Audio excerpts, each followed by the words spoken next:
You know what self-abandonment looks like. You know why you do it. Now we need to discuss what it's costing you. I'm not talking someday. I'm not talking theoretically either. Right now. Because you can keep going like this. You can keep going. You can keep being a strong one. The reliable one. The one who doesn't need a thing. But it doesn't stay neutral. Meaning, it starts taking things from you. Quietly. Gradually. And by the time you notice what's gone, it's already been gone for a minute. But here's what matters. Once you see the cost clearly, you can decide if you're willing to keep paying it. And if you're not, you finally have a reason strong enough to change. Here's what happens when your needs stay unmet long enough. At first, it feels manageable. You're tired, but you push through. You're stretched, but still functioning. You're running on E, but it's just temporary. That's what you tell yourself. But it's not temporary because the system you're living in doesn't correct itself. When your body, your mind, your emotional systems aren't being fed, they start shutting down. Anything that isn't required for survival, you stop feeling excited about things. You stop wanting things. You stop knowing what you like or need or care about. Not because you're depressed. Because you've been in survival mode for so long that your system stopped spending energy on anything that doesn't keep you alive. Passion fades. Desire quiets. Joy becomes rare. And you tell yourself, it's fine, it's cool. But what you're actually feeling is grief. Grief for the version of you that used to feel like more. Look, for me, the moment I lost myself didn't happen once. It happened over and over again. I spoke about 2008, how I developed Bell's palsy, how I lost hearing. When that happens, you don't just deal with symptoms, you reflect. I started asking myself, what was I carrying? What did I ignore? Where did I go wrong? But I didn't change the pattern. I just kept adjusting. I coped. I kept going. And then in 2010, I experienced another loss. Not something dramatic on paper, but internally, I knew I was drifting further away from the life I once believed was possible. Still, I stayed. Because I had stability, because I had this major career, because I was useful, because I told myself all of that should be enough. But truthfully, the truth that I didn't want to face was I sitting in a life that looked successful, pretending to be happy, while I quietly disappeared in front of everyone. By 2024, something in me finally said, F this. This is it. I've walked away from 23 years in a career in the medical field. I walked away from stability, certainty, and it wasn't because it was easy, but because something in me said, this can't be life. This gotta be wrong. If I would have stayed, my biggest loss would have been the new chapter, who see TV. It was built from lived experience, from real change, from choosing to stop disappearing. And what I learned is this: the cost of self-abandonment is always higher than the cost of change.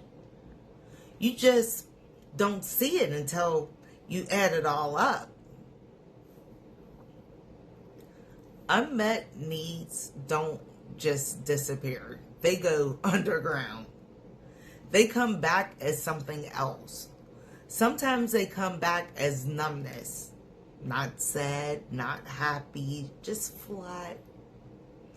Other times they come back as anger.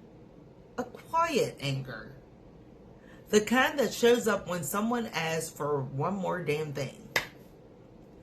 The kind that makes you resent the people you love. Then hate yourself for resenting them. And it's not because they did anything wrong, because you have nothing left to give, and you're still giving. Sometimes they come back as a physical breakdown. Your body keeps the score, if you didn't catch my drift. Headaches that won't quit.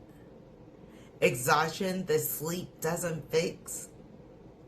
Illnesses that force you to stop because you refuse to do it willingly. Your body is not punishing you. It's trying to save you. People ask, why don't I feel motivated anymore? They're looking for a productivity answer. But you can't be motivated to live a life that doesn't include you. Your system knows when it's being erased, so it stops cooperating. Not out of laziness, out of self-preservation. Your lack of motivation is not a flaw. It's a signal. It's your system saying, hey, I can't keep running on nothing. Something has to change. If you won't change it, I will force the issue. So you get sick. Or you get numb. Or you get angry. Not because you're broken.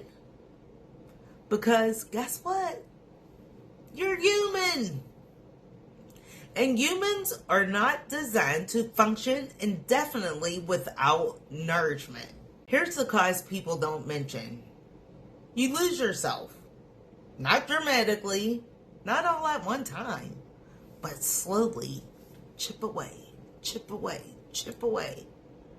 One canceled plan at a time. One ignored need at a time. One, I'm fine, at a time. Until one day you just wake up and you realize you don't know what you like anymore. You don't know what you want. You don't know who you are outside of what you do for everyone else. So when someone asks, what do you need? Your brain will constantly go blank. Not because you don't have needs, but because you've been so busy meeting everyone else's that you lost access to your own. That right there is the real cost. You disappear. No one notices. Not even you. Until it's already happened.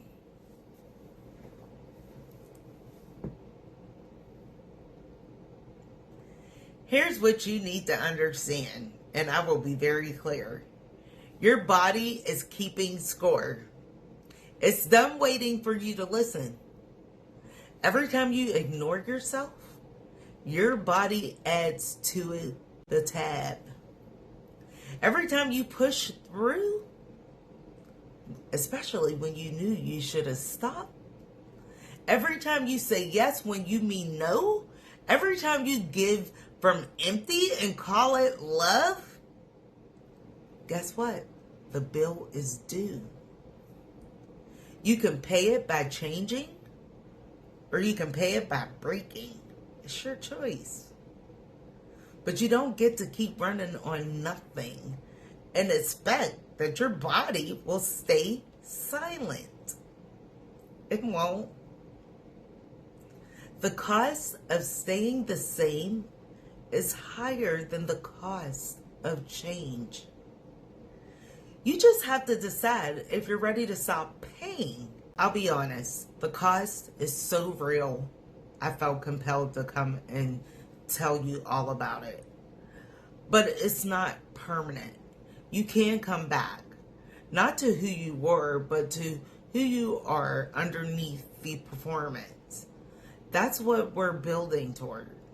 In the next 2 modules, you're going to learn how to redirect the strength you've been giving everyone else, to pour it back into you, how to create a daily framework that keeps you whole without requiring motivation, how to serve others without sacrificing yourself over and over again, how to recognize when you're slipping and come back before you disappear. This is not about becoming selfish. I cannot say that enough.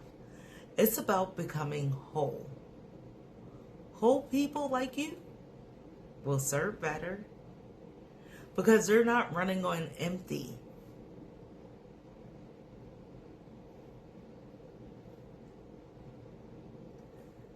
There's a reflection that goes with this called the energy leak inventory. You don't have to do it right now. You don't have to be ready to change anything. When you're ready, it will help you see where your energy is actually going. You'll be surprised. What you're getting back from this, you'll be surprised. It's not a theory, it's real life. Most people are shocked when they see it written out. Not because they're doing something wrong, no, but because they finally see how little of themselves is on that list. If the answer is almost none, that doesn't make you selfish. It means you've been surviving in a system that forgot to include you. A system like that cannot last, but you can change it. Starting in the next module, the cost isn't coming, it's already here. But you're still here too, which means that you can still come back, not to who you were, to who you are underneath all the performance. Here's what you need to know. The version of you that's been carrying everyone else's crap. He, she, they have been strong enough to keep going, which means he, she, they strong enough to stop, right? And redirect that strength inward. That's what we're doing next. I'll see you there.